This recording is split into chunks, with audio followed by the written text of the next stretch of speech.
Namo Buddhaya. Welcome and welcome back to another video.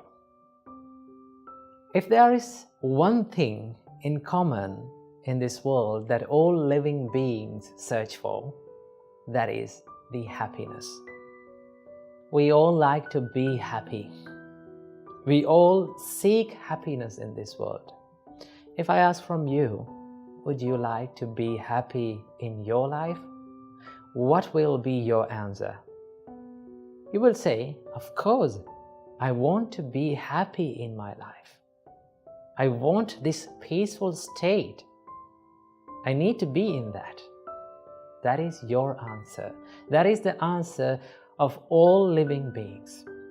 Buddha says that all living beings likes to be happy and they seek the happiness.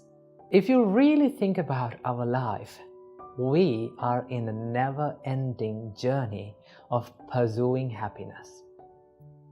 Let me tell that again. We are in a never-ending journey of pursuing happiness. That means we are pursuing happiness, we are chasing and we are seeking for happiness, but yet we have not found it. So, what is the reason for this not finding happiness? Why we don't find happiness in our life?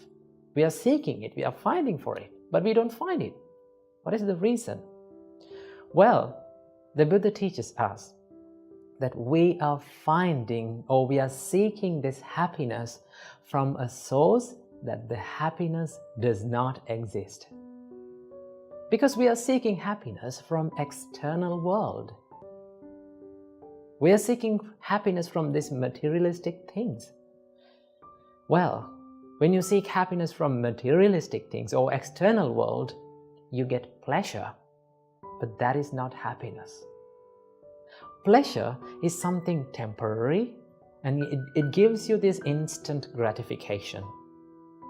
But in happiness, the happiness is long-lasting and it gives you this happiness or the contentment about yourself. So that is why Buddha teaches us that you're finding the happiness from a source where the happiness does not exist. So the more you find it, the more you become frustrated. So, will we ever be able to find happiness in our life? The Buddha answers this question. He says, yes, you can find happiness in your life. How to do that? If you look closely to the first and the second verses of Dhammapada, Buddha says, if one with an impure mind speaks or acts, the suffering will follow him like a cartwheel following the ox. If with an impure mind one speaks or acts, the suffering will follow him. And in the next verse, Buddha says, if with a pure mind one speaks or acts, the happiness will follow him like a shadow following a man. So that means the happiness and the sadness entirely depends on the purity and the impurity of our mind. When our mind is pure, we can find the happiness. So, how can we find or how can we gain this purity in our mind in order to find the happiness? Well, Buddha teaches us there are a lot of things that you can do to make your mind pure. So today, I'm going to share with you a few things that can give you the happiness in your life, that you can find the happiness in your life. First thing, accepting the reality of life will give you the happiness. You know, life is full of ups and downs. Sometimes you have good days, sometimes we have bad days, sometimes we have beautiful memories, sometimes we also have miserable memories. So life is not something that is going equally every day. Sometimes good, sometimes bad. When you realize this reality, you can face these situations successfully, right? It is not always this bad experience makes us frustrated. It is our reaction towards this bad experience makes us frustrated. Whenever you get a bad experience or a bad day or a bad situation, tough situation, difficult situation, you have two choices. Either you can focus on the pain and feel miserable about that situation, or you can focus on the lesson that bad situation teaches us and learn from it and start growing your life. So, if you accept the reality of life, it is not temporary. Sometimes the people around us are not in our control. We cannot control their reactions. We cannot control their opinions. So when you realize these situations, you can face those situations successfully. That is one thing, accepting reality of the life. Number 2, Buddha said, be generous. Practicing generosity is a major practice in Buddhism. Well, in Buddhism, the generosity is known as dana. In dana, Buddha says that you have to give without any expectations. We have to give and we have to dedicate towards others without expecting anything in return. That is one thing that we have to practice. Most of the time, we like to hold on to things or gather the things towards us. That is what people think. When you gather more, when you collect more things, you will get rich and you will gain happiness.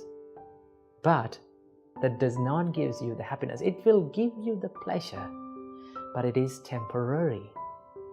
So what we have to do, Buddha says, be generous, give, help others, dedicate a part of your life on behalf of others.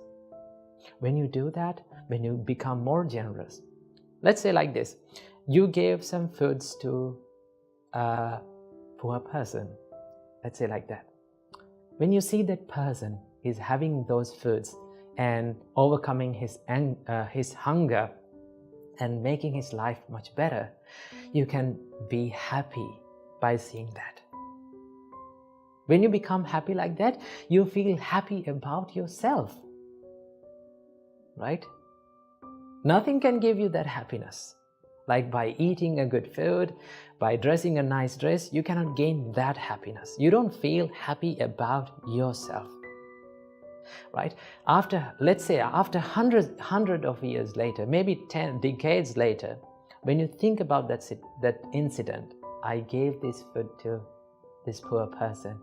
When you remind that, you feel happy. Even then you feel happy. That means happiness is long-lasting. So Buddha says, be generous, help people, do something nice every day for a person. That is one thing we can do. And number 3, forgiving. Forgiving is one of the most important things that we can do to create happiness in our life. We have to forgive ourselves. Also, we have to forgive others too. Because forgiving, when you forgive, it doesn't mean that you are saying okay to others' mistakes. It's okay. No, you're not saying like that. When you forgive, you make your heart free. So when you forgive, it's not for that person, it is for you. And also we have to forgive for ourselves. There are so many mistakes that we all have done in the past. If you hold on to past, and if you make this present moment miserable, that will not give you the happiness. So what do we have to do? Whatever the bad thing that we have done in the past, we have to have this ability to forgive ourselves and start all over again. We all have that ability, right? We all have that privilege to start our life again and make it a better one. Okay? So no one is perfect in this world. We all have done mistakes. One thing that we have to do is to forgive and start doing good things. So these are 5 things that we can do to create happiness in our life. And also, there is one happiness that is called the ultimate happiness in this world that the Buddha teaches us. That is called Nibbana or Nirvana. That is the enlightenment. When you realize about the reality of this life, and when you remove this desire or the craving that arises within your mind, then Buddha says that is the ultimate happiness. Simply, the Nibbana means Ragakkayo, Dosakkayo, Mohakkayo, Nibbana. That means removing of the desire, anger, and the delusion of the mind is called the enlightenment. So that is the highest level of happiness that we all can reach. So when you practice these practices, right, when you engage yourself in wholesome state, that will create you the happiness in the life. So practice these things and make your life a happier one. Namo Buddhaya.